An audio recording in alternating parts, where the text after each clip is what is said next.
Señor Secretario de Gobernación, licenciado Miguel Ángel Osorio Chong, distinguidos presidentes de las Comisiones de Gobernación y Seguridad Pública, diputado Alejandro Moreno Cárdenas, diputado José Guillermo Anaya Llamas, compañeras y compañeros diputados.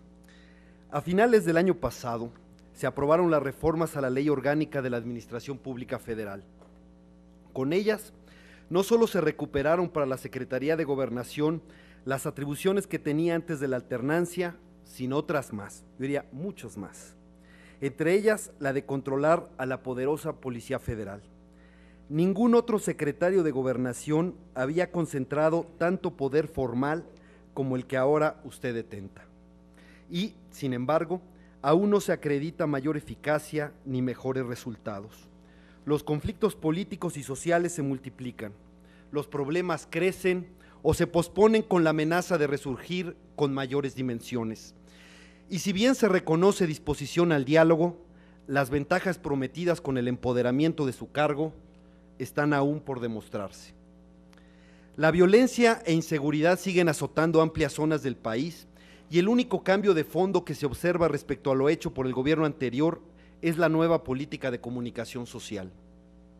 Al parecer, piensan que el verdadero problema no son los sanguinarios ajustes de cuentas, la infiltración del Estado por parte del crimen, el poder corruptor de la delincuencia organizada dentro de las instituciones encargadas de combatirla, el control territorial del narco sobre comunidades enteras donde extorsionan, secuestran y cobran derecho de piso, ni el imperio de la industria de la trata de personas y tráfico de migrantes que, dada su vulnerabilidad, con suma facilidad se convierten en víctimas de las más desalmadas y terribles injusticias, abusos y crímenes.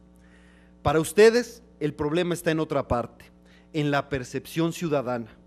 Buscan que la gente crea que goza de mayor seguridad, aunque todo siga prácticamente igual. En lugar de corregir y atreverse a cambiar real y radicalmente la estrategia fallida de Felipe Calderón, se conforman solo con distraer del debate público el combate al crimen, pasarlo de las primeras planas y titulares a las páginas interiores. Celebramos que no hayan cometido el error de vestir al presidente de militar, pero el bajo perfil mediático, señor secretario, no desmantela ninguna organización criminal, no salva ninguna vida, ni le da tranquilidad a los mexicanos azotados por la violencia. Es urgente avanzar en la profesionalización y certificación de policías. Es recurrente conocer de elementos de corporaciones locales y federales coludidos con el crimen. La falta de confianza en las policías es un elemento altamente pernicioso y abre la puerta a que los mismos habitantes se organicen para darse seguridad con todos los riesgos que ello implica, como es la falta de garantías cuando se da la inadmisible justicia por propia mano. El Estado no debe perder el monopolio del uso legítimo de la fuerza, pero para ello no basta con descalificar a los grupos de autodefensa. Es indispensable contar con una policía confiable que dé resultados. A la fecha, la idea de crear la Gendarmería Nacional parece una ocurrencia. No hay certeza sobre lo que quieren con ella, ni con cuántos miembros contará, ni cómo la conformarán, ni cuándo empezará a operar. Todo ello a pesar de que se etiquetaron recursos en el presente ejercicio para su creación. Un Estado democrático debe buscar que impere siempre la justicia. He leído con agrado las afirmaciones de un alto funcionario de su dependencia, de Jaime Martínez Veloz, en el sentido de que existe voluntad para que quede en libertad el profesor Alberto Patistán. Lo conmino a que contribuya con la operación política para que eso se concrete lo antes posible. Por cierto, y hablando de justicia, resulta indispensable fortalecer los mecanismos de alerta de género que permitan garantizar a todas las mujeres el derecho a una vida libre de violencia, aunque afecte los intereses políticos de los gobernadores que, precisamente por el costo que esto les genera, no quieren simplemente establecer esta alerta. Un cambio real en la estrategia de seguridad tendría que favorecer la labor de inteligencia que previene, anticipa, implementa acciones de precisión en lugar de ir siempre atrás, a destiempo, tapando hoyos, dando palos de ciego y acostumbrándose al simple control de daños. Esta función estratégica para cualquier estado deja mucho que desear en el nuestro. Todo indica que la delincuencia organizada está más enterada de lo que hace y piensa el gobierno que a la inversa. Se calcula que, en el mejor de los casos, solo se incauta el 0.03% de los recursos que lava el crimen en el sistema financiero mexicano. De alguna manera relacionado con esto, señor secretario, es apremiante discutir una nueva política de drogas. El prohibicionismo es un fracaso global y sería un error aferrarnos a un paradigma fallido y en retirada.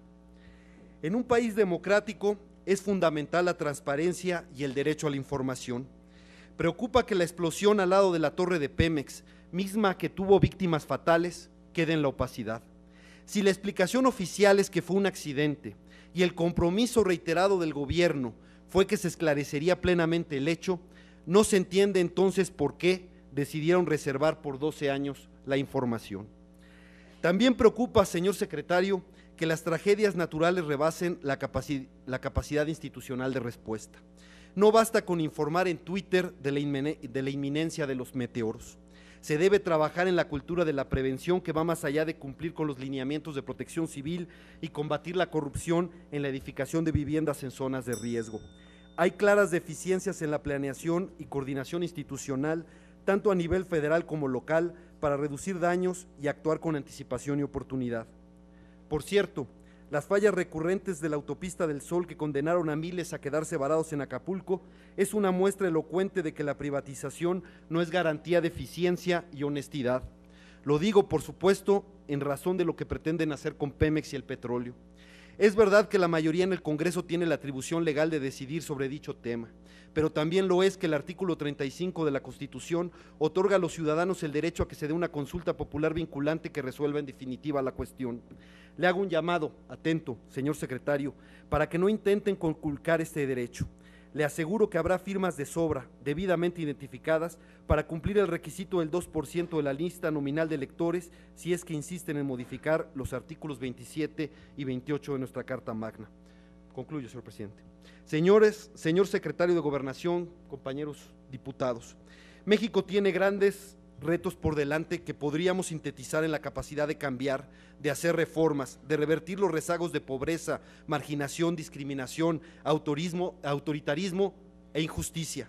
El PRD es una oposición responsable que apuesta a incidir, no a obstruir, a ser agente de los cambios, no lastre que, al margen de sus alegatos, acaba favoreciendo el status quo, a mejorar las condiciones de vida de las mayorías y no a que todo empeore para capitalizarlo en las urnas.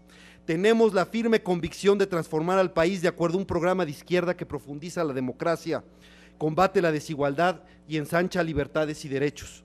No nos amedrenta el juicio hipócrita de, entre comillas, puros y tartufos que hacen gala del doble moral y que en los hechos coinciden con los sectores más conservadores. México necesita grandes acuerdos y por ello los seguiremos impulsando, aunque grupos poderosos sientan afectados sus intereses. Viene la reforma política y vamos por legislaciones de avanzada. Para nosotros no hay vuelta al pasado ni admitimos retrocesos. El viejo régimen no volverá, la sociedad no lo permitiría y junto con ella nosotros tampoco. Es cuanto. Gracias.